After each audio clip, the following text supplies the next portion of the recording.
It's another Metropolitan matchup for the Blue Jackets, and while the Hurricanes seem like a scary team, actually they might not be that scary after all. We're going to talk about that on today's Locked On Blue Jackets.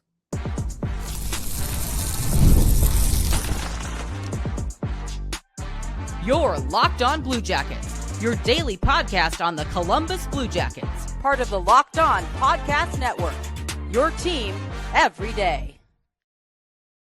Hello and welcome to Locked On Blue Jackets, part of the Locked On Podcast Network, your team every day. I am, as always, your host, Jay Foster, here to give you the good, the bad, and the ugly about your favorite team and mine, the Columbus Blue Jackets.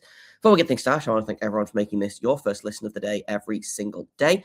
Locked On Blue Jackets is free and available on all podcast platforms and over on YouTube. I also want to thank you for making us the #1 sports podcast network. Now, today we're going to talk about the upcoming game. The Blue Jackets are in North Carolina to see the Hurricanes, first matchup of the season.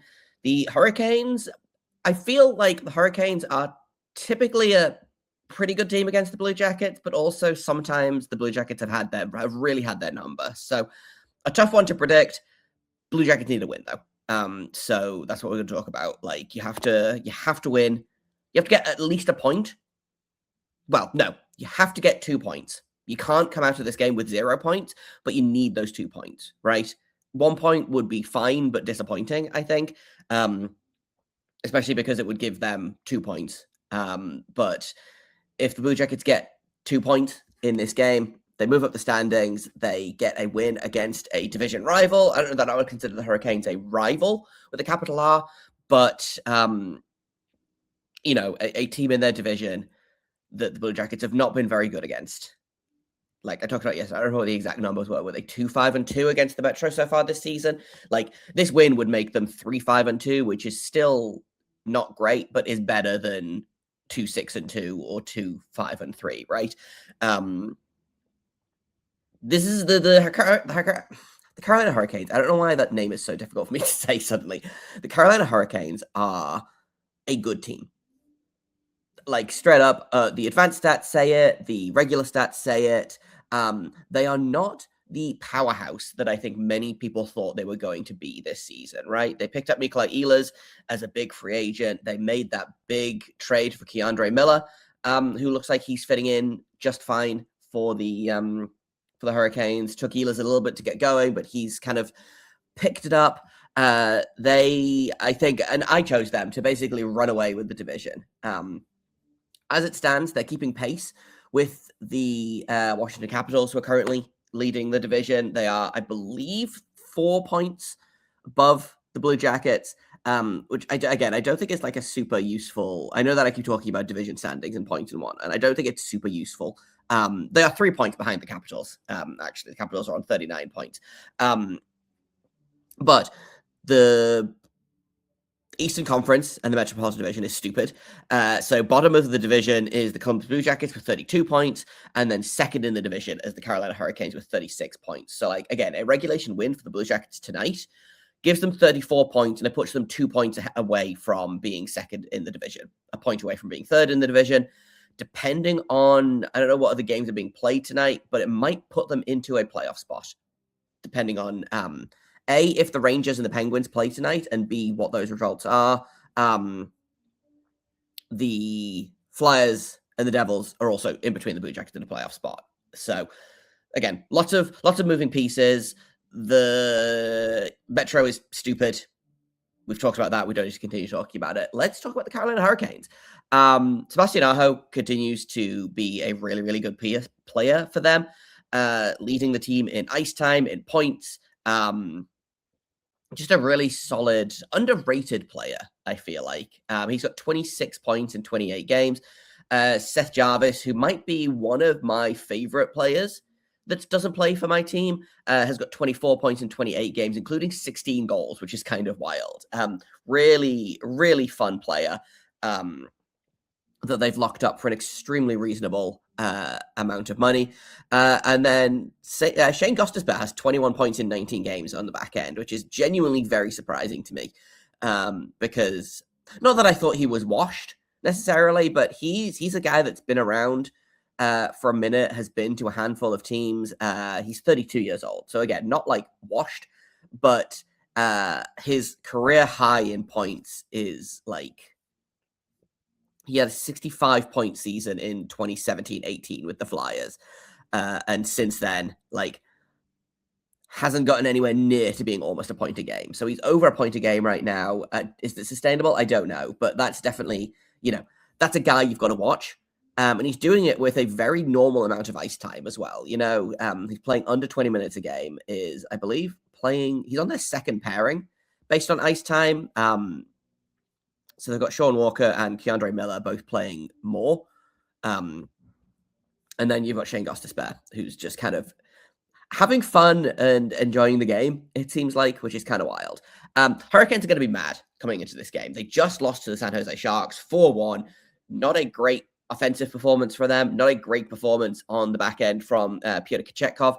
We'll talk about goaltending in a second here. The Hurricanes are 5-4-1 in their last 10 games, which is better than the Blue Jackets, who are 3-3-4 in their last 10 games. But I believe it gives them the exact same. No, the Hurricanes have 11 points in their last 10 games. The Blue Jackets have 10 points in their last 10 games because of all those beautiful, beautiful overtime losses that I'm looking at right now. Obviously, they want to rebound from the Washington game where they played really quite well and just kind of fell short. Logan Thompson got a Logan Thompson, man. Like, again, if it hadn't been for all of the nonsense in the previous 10 games, this loss, I would have been like, you know what? Don't care. Happy to be here. But you look at the overtime loss to Florida, the overtime loss to Pittsburgh, the overtime loss to Toronto, the first overtime loss to Detroit, and you think, okay, well, those are 4 games that really should have been wins, and we're not going to get into ifs and buts and whatever, but like there is a very real world where the Blue Jackets are like 7-3 in their last 10 games instead of 3-3-4. So, but we'll move on. We've got more Locked On Blue Jackets coming in just a second, but first I've got to tell you all about FanDuel. NFL Sundays move fast. One big play and suddenly everything feels different. That's what makes live betting with FanDuel so exciting. You're not just watching the game, you're reacting to it in real time. With FanDuel, you can place bets as the action unfolds. Every drive, every momentum swing, every highlight moment. And live betting is best when the game starts to shift. A receiver gets hot, a defense tightens up, the momentum flips after a turnover, and FanDuel is going to let you jump right into that moment. Their live spreads and money lines adjust instantly. Their player props update as guys are heating up or cooling down, and you can bet next touchdown scorers, drive results, totals, and more. Keeps you locked into every snap, every drive, every possibility. So, if you want to be right in the middle of the action this season, visit FanDuel.com and place your NFL live bets all season long. FanDuel, the game moves fast, and so can you. The goaltending for the Carolina Hurricanes has been kind of weird this season. They, as a team, have, I believe, been rolling all 3 goalies. Kochetkov has been hurt for a while. I believe Freddie Anderson kind of goes in and out of the lineup just because he's approximately 1 billion years old, which is maybe unfair of me. I think he's like 36. But they seem to be rolling 3 goalies quite happily. So they've got Freddie Anderson, who's played 14 games. He's 5-7-2, has an .875 save percentage. They've got Pyotr Kochetkov, who's 4-1, and a .915 save percentage. But again, he's the goalie that's been injured. He's back now. He played on Sunday night, I believe. It was in that loss to the Sharks. Wasn't great in it, but overall this season has been very respectable in the limited action he's played. And then they've got Brandon Bussey, who is 8-1, was previously with Boston's AHL team, I believe. He got called up with a Kochetkov injury. He's got a .903 in those games. I suspect we'll see Bussey tonight. I'm not super tapped in on the rotation that the Carolina Hurricanes goalies are doing. I know that Kochetkov played and Bussey backed up against San Jose. So I suspect it might be Bussey plays tonight, backed up by Freddie Anderson. But my guess is that it's going to be one of Bussey or Kochetkov that play tonight. The Hurricanes don't play. They didn't play last night, and they don't play tomorrow night. So they've basically got the freedom to start whichever goalie they want. I suspect it's going to be Bussey. who is having a really, really great start to the season, and I believe to his NHL career as a whole. I mean, he's 27 years old, but so he's 27 years old. Yeah, this is his only NHL action. So this is, I know that he's not technically a rookie because of the rookie rules of the NHL, but this is his rookie season. This is his first NHL season. So he's done the time in the AHL mind and appears to be doing really quite well. So my guess is that the Blue Jackets are going to play Greaves because, quite frankly, I think they'd be insane to play Elvis based on the last kind of handful of games from both goalies. But I really haven't got a handle on which Hurricane goalie is going to go tonight. If I had to put money on it, I would put money on Bossy, but I'm not super confident in that. In terms of the Blue Jackets, you know who's the guy to watch. It's Zach Werenski. He's got 8 points in his last 5 games, including 7 assists. The top line, I would really love to see a big game from the top line. Marchenko is 24 points in 25 games. Dmitry Voronkov has 20 points. Adam Fantilli has 20 points. There's your top 3 scorers for forwards.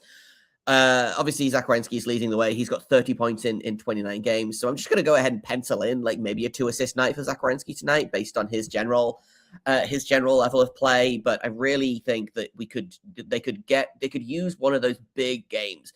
Kind of like the that first Toronto game where the third line combined for like 11 points. I would love to see that for the top line tonight. I think that's the kind of game that they need. Obviously, all 3 of them broke some goal scoring streaks recently. Adam Fantilli, I believe, had gone 4 or 5 games. Kirill Marchenko had gone 7 games, I think, with that injury in the middle there.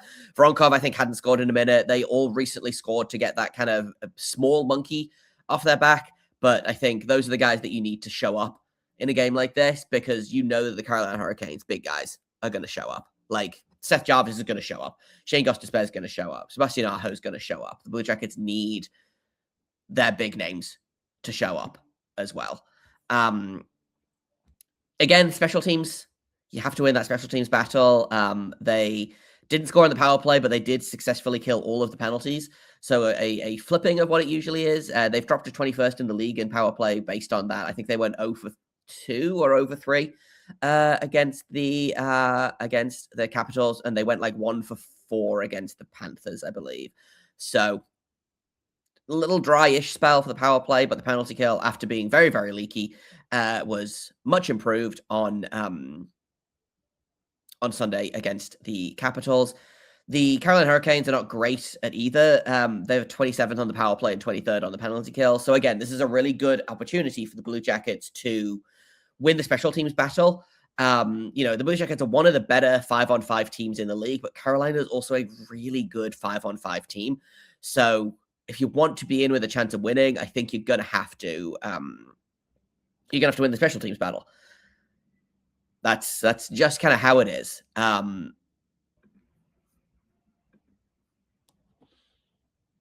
We'll finish up the episode in just a second, but first I'm going to tell you about Game Time. The World Cup is coming back to North America for the first time since 1994, and with 48 teams for the first time ever, it's going to be massive. But let's be honest, getting tickets is usually the hardest part, and that's why the Game Time app is clutch. They're finally giving fans a real advantage when it comes to snagging seats.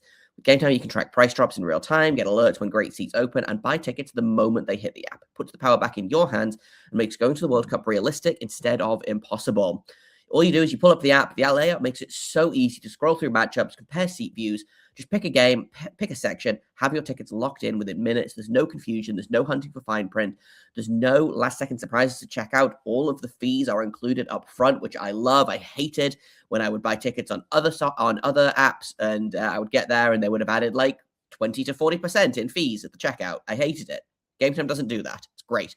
Take the guesswork out of buying World Cup tickets and every match, concert, or event with Game Time. Download the app, create an account, and use code LOCKEDONNHL for $20 off your first purchase. Terms apply. Again, download the app, make an account, and use code LOCKEDONNHL for $20 off.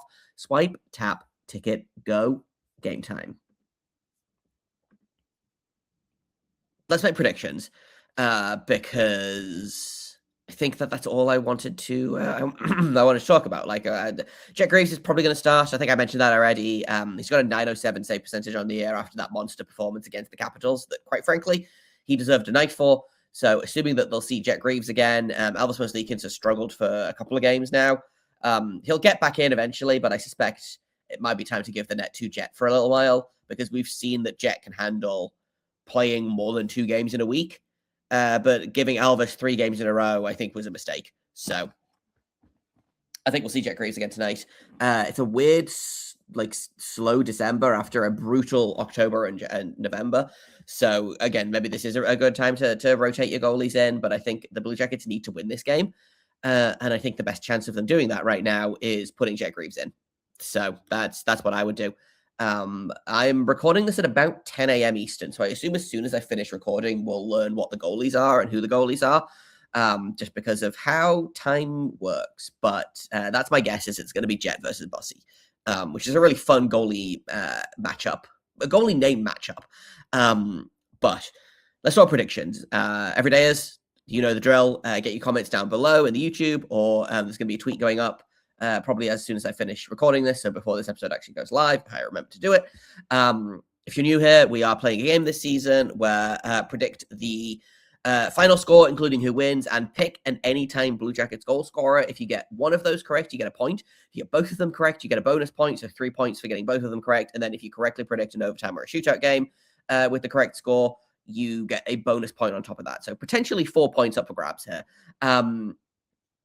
which is much harder than it sounds. I think the leading scorer, we're 30-ish games in, and so that means that there's been, 120 potential points? Less than that, because obviously you can't predict an overtime game that doesn't happen, but like if we say that there's been, 100 potential points, I believe the leading scorer has 13 right now, so it's a much more difficult game than I anticipated or expected. I'm very bad at it. But everyone else seems to be kind of keeping pace with me, which is very nice of them. So my prediction is, let's say, a 3-1 Blue Jackets win, for no reason other than I just think that would be fun. I think that's what I think they need to give Jet Greaves some run support, and I think Jet Greaves will have a good game. So that's my guess, is 3-1 Blue Jackets, and I'm going to go ahead and pencil in a You know what? Actually, I said that I talked about that we needed a big game from the top line, but I personally would like to see a Luca Del Balbaloo's goal. I think that would be. He hasn't. I don't think he's scored yet with his most recent call up. But he was really, really good in minutes last season. I think he's knocking on the door. He made a couple of really smart plays against Washington. I would love to see him further up the lineup. Honestly, I would flip him and Lundestrom and put him on that third line with Wood and Coyle. But that's probably not what's going to happen. But I'm still going to pick a Luca Del Balbaloo's goal. So 3-1 with I'll be calling him Big Luca and Luca Pinelli Small Luca. So that's we're going to go with Big Luca. And then when Luca Morelli comes in, we'll have to pick who is big, medium, and small Luca. But Luca Del Balbaloo's goal, 3-1 Blue Jackets win. Let's get it done. Get your predictions in. And we'll talk about this game in more detail tomorrow. We'll break down the good, the bad, and the ugly. You know the drill. And I also want to let you know about the Everydayers Club, which is brand new, and I'm very excited about it. You live your team every day, right? Now we're giving you the opportunity to take it up a level. Go ad-free. Join the Everyday Club today. Get Locked On Blue Jackets with no interruptions, members-only Discord access, and more. All for just $5 a month or $50 a year. Go to lockedonbluejackets.supercast.com or check the link in the show notes to learn more. And if you are an everydayer, if you join the Everydayers Club, I appreciate you. If you are not in a position to join the Everydayers Club right now, I also appreciate you. Thank you for listening regularly. I appreciate all of my listeners. I love all of my listeners equally. Thank you for listening to this episode, for making it your first listen of the day every single day. Locked On Blue Jackets continues to be free and available on all podcast platforms. We're over on YouTube, and you can find me on Blue Sky at JAKOBFORSTER. You can find the show at LO_Blue Jackets on Twitter and LO-Blue Jackets on Blue Sky. Thank you once again for listening, and until tomorrow, make sure you stay locked on.